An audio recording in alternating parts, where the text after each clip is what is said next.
आपका उतना active rhizosphere गीला होगा और उतने एक्टिव राइजोस्फीयर में डॉक्टर ग्रोथ रहेगा, रीस्टार्टर रहेगा, और जो 2.5 घंटे में आपने वाटर सोल्यूबल फर्टिलाइजर दिया एनपीके वाला, वो ऊपर के हिस्से में रहेगा और पूरा का पूरा एक्टिव राइजोस्फीयर आपका एक्टिवेट हो जाएगा और जड़ों का विकास होना चालू होगा। जितने जल्दी सफेद जड़ आएंगे उतने जल्दी फीमेल फ्लावर निकलेगा, क्योंकि मैंने ये ट्रेनिंग में भी आपको बोला हुआ है, व्हाइट रूट आपका व्हाइट रूट ही फास्फोरस और पोटैश लेके आपके पौधे में देगा, और फास्फोरस और पोटैश आपके पौधे में जाने के बाद ही आप नाइट्रोजन को कम कर सकते हो। दूसरा कोई चारा आपके पास नहीं है। तो फास्फोरस और पोटैश नीचे से ऊपर लेके जाने के लिए पहले पानी के साथ में ज्यादा से ज्यादा आपको एक्टिवेट करना है व्हाइट रूट। अभी अपने अमिया बहार का ट्रेनिंग ले लिया और उसमें फसल करके डिवाइस के बारे में मैंने बोला था। बहुत सारे लोगों ने वहां पे ऑर्डर किया है, बहुत सारे लोगों के यहाँ पे इंस्टॉलेशन हुआ होगा या होने वाला है। उनके लिए क्या है, उसके अंदर आपको प्राइमरी सेंसर और सेकेंडरी सेंसर, ऐसे 2 सेंसर आएंगे। जब तक आपका सेकेंडरी नीचे वाला जो सेंसर है, जब तक आपका गीला नहीं होगा तब तक आपको पानी देना पड़ेगा, क्योंकि वो नीचे वाला सेंसर आपको पानी, उनको ये करने की जरूरत नहीं है। जो बाकी लोगों को मैंने बाकी ड्रिप का लाइन ये तो कोई करेगा नहीं, मुझे पता है। लेकिन एक एग्जांपल आप बोलेंगे कि नीचे पानी कितना जाएगा मुझे क्या पता, कितने समय में जाएगा मुझे क्या पता, तो फिर बेटी गोरे इतना तो रिकाम टेकरा नहीं है कि आपके खेत में आके वहीं पे बैठ के आपको ही करना पड़ेगा। बोलने का काम मेरा है। तो इस प्रकार से जिन्होंने फसल डिवाइस लगाया हुआ है उनको नीचे तक पानी जाएगा, और सेकेंडरी जो सेंसर है उनका, वो सेंसर बोलेगा कि वहां पे पानी आया हुआ है, तब जाके आपको पानी बंद करना है। लेकिन हाथ जोड़ के एक ही विनती, जो फसल डिवाइस के जो सॉइल सेंसर लगाए हुए हैं वहां पे ड्रिपर अच्छी तरह से चल रहा है क्या, वो देखना। नहीं तो फिर वो अगर बंद है तो फसल तो मांगेगा पानी, क्योंकि आपका पानी वहीं पे पड़ ही नहीं रहा है। तो ये नहीं होना चाहिए। तो ये एक चीज आपको अच्छी तरह से याद करना है। ये पानी आपने दे दिया शुभम, अभी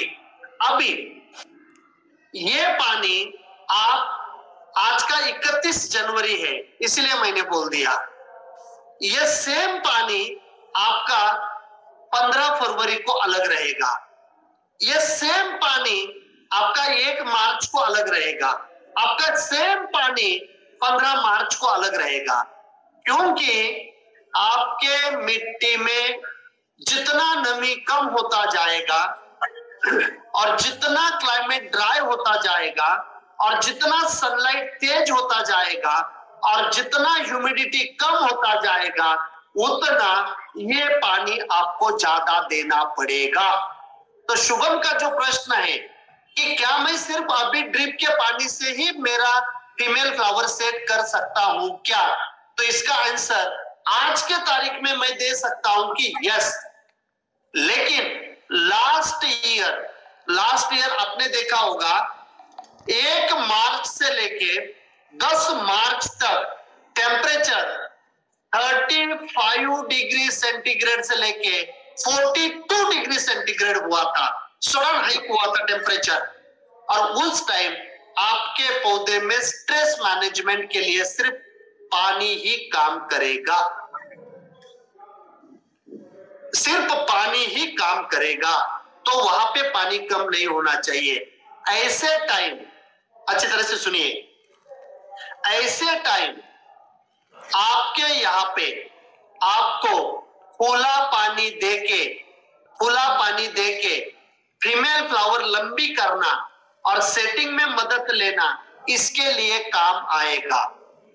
अगर आपने पहला पानी कम दिया और निकलने वाले पत्ते बिल्कुल छोटे निकले, तो निकलने वाला फीमेल फ्लावर छोटा ही निकलेगा, लंबा नहीं होगा, उसका साइज आपको कभी भी ज्यादा नहीं मिलेगा। ओटी बनेगी और मार्केट में जाते समय ज्यादा से ज्यादा डम्बो फल आपको नहीं मिलेगा। एक बार अगर पत्ता बन गया, कितना भी मैग्नीशियम डालिए, कितना भी डालिए, कितना भी जिंक डालिए, आपका पत्ता बड़ा नहीं होगा। उसके बाद आने वाला जो पत्ता है वो बड़ा हो सकता है, जो छोटे पत्ते बने हैं ये आपके बड़े नहीं होंगे। इसीलिए कौन से दिन में ये पानी दे रहे हो ये सबसे इंपॉर्टेंट है। अभी इसके बाद का पानी कब देना है, आज के क्लाइमेटिक कंडीशन में मैं आपको बताऊंगा। आपका दूसरा पानी जाएगा 7वें दिन पे, लेकिन आपको ये जब जमीन पे जाके चेक करना है, जब तक लड्डू बनेगा तब तक आपको दूसरा पानी नहीं देना है। और ये करता है आपके मिट्टी का वाटर होल्डिंग कैपेसिटी कितना है। रेत वाले मिट्टी में हो सकता है 3-4 दिन में ही पानी देना पड़ेगा, और ब्लैक मिट्टी में हो सकता है 15 दिन भी पानी नहीं मांगेगा, क्योंकि अभी क्लाउडी वेदर भी आया हुआ है और ये क्लाउडी वेदर में ट्रांसपिरेशन कम होता है और इवापोरेशन भी मिट्टी से पानी का कम होता है। तो इसीलिए आपको ये पानी भी कम देना पड़ेगा, ये पानी कम देना पड़ेगा, थोड़ी सी देर के बाद देना पड़ेगा। और दूसरा पानी पहले पानी के बाद कितने दिन के बाद आप दे रहे हो, उतने दिन का हर दिन 1 लीटर का आपका अवेना न्यूट्री मिक्स जाएगा। जो आपका सेकेंड इरिगेशन रहेगा उसी में जो अवेना न्यूट्री मिक्स जाएगा, ये रहेगा आपका निर्णय द बेस्ट, अच्छे पत्ते लाने के लिए, जल्दी पत्ते ग्रीन करने के लिए, शूट ज्यादा नहीं चलने के लिए, फीमेल फ्लावर बढ़िया लंबा निकालने के लिए, और ऑर्गेनिक चिलेशन करके एसिडिक सॉल्यूशन आप डाल रहे हो, तो जो भी फास्फोरस और पोटेश आपके मिट्टी में है उसको भी ये अवेलेबल करेगा। और जो रिस्टार्टर ने आपके रिस्टार्ट किए हैं जड़ों को, उसको लंबे समय तक लेके जाने का काम आपका अवेना न्यूट्रीमिक्स करेगा। अवेना न्यूट्रीमिक्स अगर अभी तक आपने नहीं किया है, हाथ जोड़ के विनती करता हूं, 10 रुपए लीटर वाला जो है द बेस्ट है। कोई माइक्रो न्यूट्रिएंट देने की आपको जरूरत नहीं रहेगी, सल्फर और मैग्नीशियम देने की जरूरत नहीं रहेगी पूरे सीजन तक। इसीलिए अवेना न्यूट्रीमिक्स आज ही जाके मार्केट में बैग मिलती है, लेके आइए। यूरिया घर से लेके डालिए। बहुत सारे लोग गड़बड़ करते, यूरिया डालते नहीं है। बीटी गोरे यूट्यूब चैनल के ऊपर उसका डिटेल में वीडियो दिया हुआ है। और अभी अवेना न्यूट्रीमिक्स आपको 2 माध्यम से मिलेगा। पहला जो आता था एक ही बैग में अलग अलग बैग थे अंदर, और अभी नया फॉर्मुलेशन जो अनार का हॉर्टिकल्चर क्रॉप का आएगा उसके अंदर कोई बैगे नहीं रहेगी, डायरेक्ट एक ही बैग में आपको मिलेगा और सीधा लेके पानी में घोल के आपको डालना है। या अभी डायरेक्ट नेटल का पानी करके उसके अंदर नेटल का बोतल आएगा, नेटल का पानी 500 लीटर में नेटल डाल दीजिए, अच्छी तरह से घोल लीजिए और थोड़ा थोड़ा थोड़ा थोड़ा अवेना न्यूट्रीमिक्स डालते रहिए और वही टंकी में आप उसको अच्छी तरह से मिक्स करते रहिए।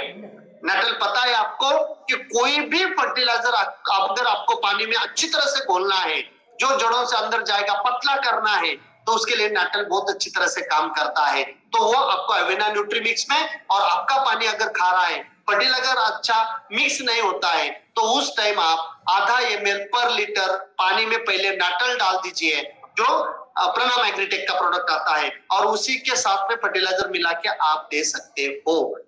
ये हुआ आपका दूसरा पानी। और फिर वहां से जितना जितना टेम्परेचर बढ़ेगा उतना उतना पानी बढ़ेगा। जितना क्लाउडी वेदर आएगा पानी कम होगा, और बारिश अगर आती है तो वापस पानी कम हो जाएगा। अगर टेम्परेचर लास्ट ईयर जैसे 1 मार्च और 10 मार्च अगर देखेंगे सडन इंक्रीज टेम्परेचर हुआ था, ऐसी अगर सिचुएशन बन जाती है तो आप पानी खुला दे दीजिए, खुला पानी दे दीजिए। लेकिन एक चीज ध्यान रखना, अभी समर का सीजन है, मैंने नहीं बोला तो भी आप देंगे। खुला पानी जब जब देंगे तब तब आप आपके खेत में बैक्टीरियल ब्लाइट लाने की संभावना तैयार करेंगे।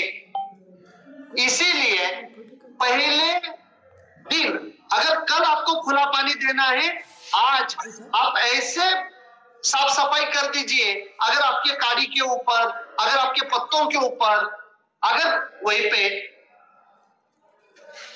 नए शूट आ रहे, नए पत्ते निकल रहे, नए फीमेल फ्लावर निकल रहे, ऐसे सिचुएशन में लांस प्रो आधा ml या डिजनेल सॉइल आधा ml या स्पोर प्लस आधा ml, 3 में से कोई भी एक बायोलॉजिकल प्रोडक्ट ले लीजिए।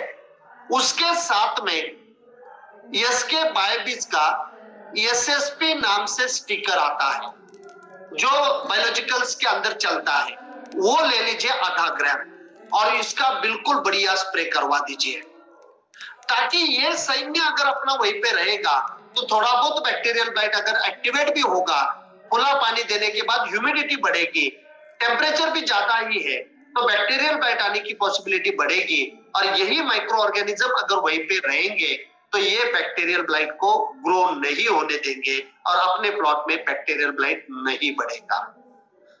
ऐसा आपको पहला पानी देना है। बिल्कुल राउंड शेप के, ओवल शेप के पत्ते निकालना है, बढ़िया क्वालिटी का फीमेल फ्लावर निकालना है, छोटे पत्ते नहीं चाहिए, छोटी फीमेल फ्लावर नहीं चाहिए, शूट ज्यादा नहीं निकलना चाहिए। इसीलिए पहला पानी, दूसरा पानी और उसके बाद के जो पानी है, ये पानी मैंने आपको बोल दिया है। ऐसे ही आपको करना है शुभम जी।